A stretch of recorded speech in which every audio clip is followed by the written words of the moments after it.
encouragement in your relationship, encouragement in your friend groups, overall encouragement, period. Whenever you listen to this, we really need to encourage each other in our endeavors, especially when they're smaller. We are a group of consumers, and a lot of it is built in us from the commercials that we look at. This whole system is built upon us consuming and taking and taking and taking. From when we were children, our whole existence was take care of me. I need to survive. We take so much. We sometimes forget how much it takes for different people to do things. And even us, we'll come into a live and we consume the very work that took people weeks to prepare for, and we consume it, and we don't even give a like, or we don't even say that I appreciate you. Now, I have noticed that the bigger people, that they have hundreds of thousands of people liking or sharing their stuff. But by then, if you are a content creator that has grown that big, you don't really see it anymore. You can't. It's only so much you can do. It's like we do the opposite. We'll pour out and give all our love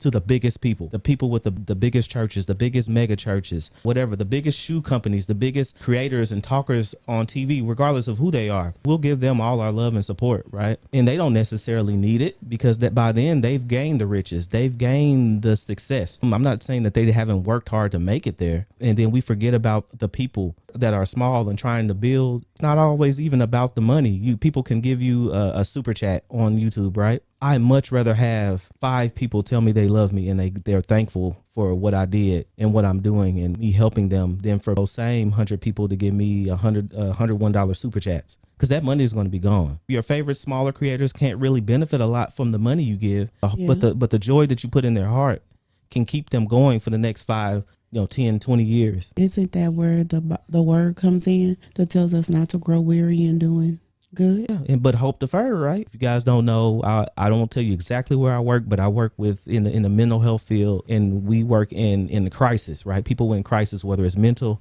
whether it's drug addicted people, homeless, displaced, whatever. We're working with people in crisis, and somebody left a note that said they were so thankful for how kind we were as a group, that if we weren't there, they didn't think that they would be here another week. That just brought tears to my eyes. But most of us not even looking for that. Because see yours. Don't be trying to call me. Most people aren't even looking at that. Most people aren't looking at that because they're thinking, when it's going to be the great thing that somebody come in and I stop them and they're fighting and they're trying to, the big thing that happens. Like you're like, if you're that you hear policemen say, or you hear surgeons say, where's my big brain tumor that's going to get my name in this magazine or this book that's going to get published, that I did the next big thing. But you have these 6 people over here that wasn't going to make it, and we're not saying that. We're not seeing that, right? Isn't that the 99 and the 1? Yeah, you're not seeing the small.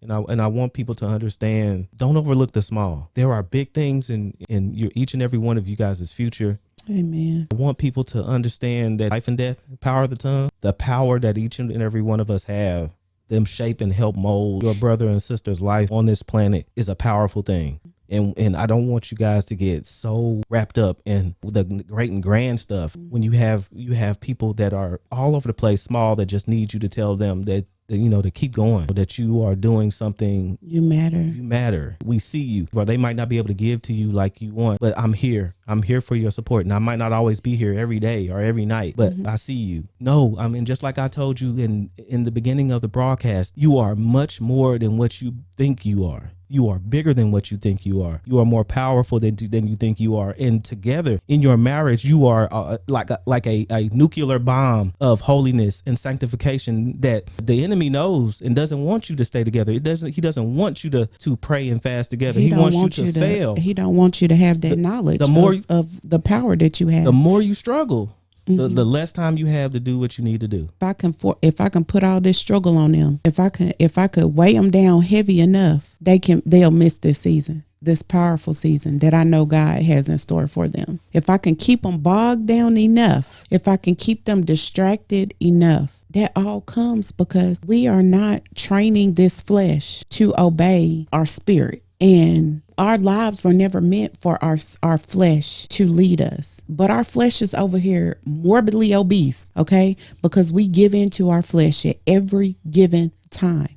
Is fasting fun? No. Is fasting uncomfortable? It can be. It can be. But what this flesh gonna do here is submit to the Lord, okay? Because I need my spirit to run this ship. And I need for the blessings of the Lord to pour down on me, pour down on my husband, pour down on our children, pour down on the generation that comes from my children and the generation that comes from my grandchildren. I need these blessings of the Lord to rain down on us until the end of our lineage.